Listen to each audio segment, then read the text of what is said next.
In 2018, the global sex tech industry earned $30 billion. Experts predicted that by 2023, its profits should grow to $35.5 billion.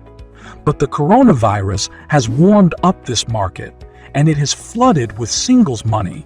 Wow! Tech Group, which owns the companies that produce the famous toys Womanizer and WeVibe, reported a 200% increase in revenue. Sales of realistic sex dolls also soared. The sex doll Genie and Robotics brands received 50 and 70 more orders, respectively. They even updated the firmware of their Harmony robot so that she could talk to the owner about the pandemic. Is social distancing so unbearable that it pushes people to buy silicone lovers? In fact, interest in sex androids has been growing over the past 10 years. And in 2017, every fourth American was ready to seriously think about a hot night with a bot. In 2020, there were 6 more such experimenters, and their number increased among both men and women. It all started in 2010, when engineer Douglas Hines presented the Roxy sex robot at the largest exhibition of the avant adult industry. Despite the fact that she did not know how to move and spoke from the speaker under the wig with the voices of personalities built into her software, cheerful Wendy, frigid Farah, Mother Martha, sadomasochist Susan, and young Yoko, there was a stir in the media. The starting price for the world's first sex robot was $7,000. Then it rose to $9,000, but sales never started, and the website of Heinz' True Companion company no longer exists. Apparently, the unfinished prototype did not suit anyone. Now, the most famous Humanoid is Silicone Harmony from Abyss Creations, an American manufacturer of ultra-realistic sex dolls, Real Dolls.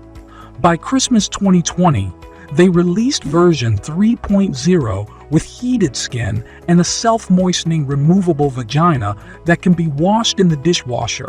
The minimum cost of such a friend is $16,000, and a regular Real doll will cost twice as much.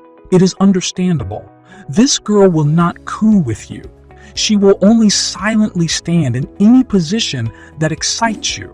She doesn't have a programmed AI personality that can support a conversation about movies and books. And she certainly does not intend to study her master or partner, along and across to adapt to it. And Harmony has all these options. Although anatomically, the Abyss Creations models consist of identical parts, steel joints and PVC bones, skin and teeth made of medical platinum silicone. The target audience of Abyss Creations is middle-aged men and older. Some have difficulties in building romantic relationships, others have lost a partner, and others have disabilities. Psychiatrists use these dolls in sessions, and parents buy Humanoids for their children with autism.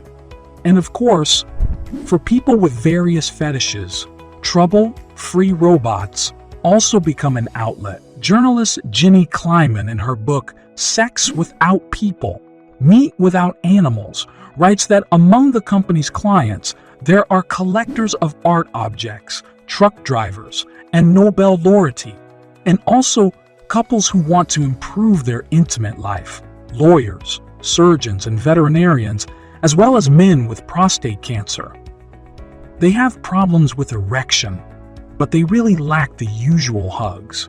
The founder, chief designer, and CEO of Abyss Creations, Matt McMullen, declares that his company has no competitors and calls the products of successful Asian manufacturers a fake for people who can only buy a fake Louis Vuitton handbag.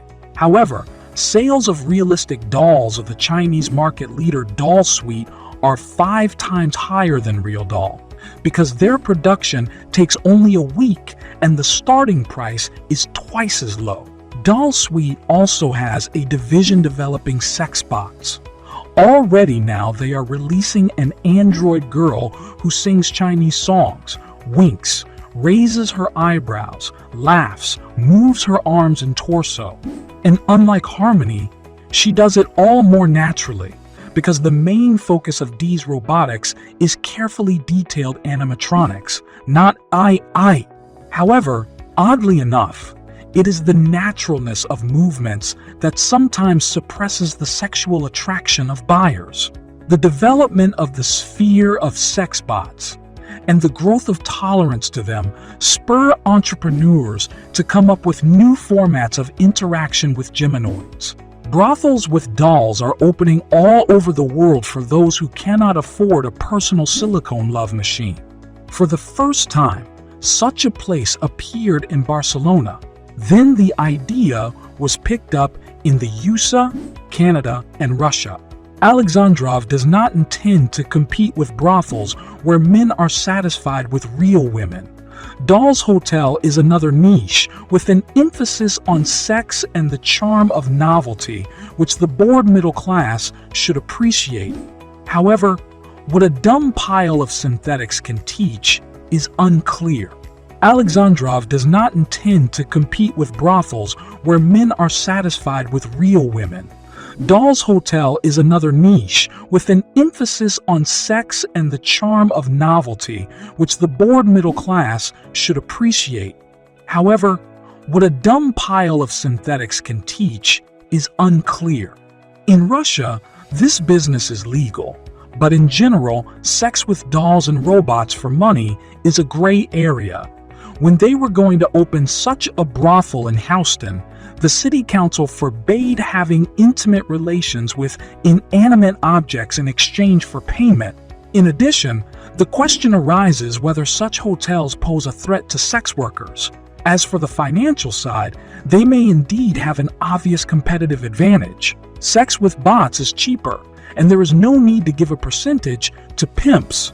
But Harmony and other androids with artificial intelligence are not capable of emotional labor, while sex workers often act as psychologists for their clients. There are complaints about sex robots. They mostly come from radical feminists who want to criminalize the industry of paid intimate services because they believe that it is built on patriarchal oppression and violence against women. The most ardent opponent of sex androids is Kathleen Richardson, professor of ethics and culture of robots and artificial intelligence. In 2015, she launched a campaign against mechanical priestesses of love, arguing that their spread would only exacerbate the objectification of women and children. Thank you for watching. Don't forget to like and subscribe.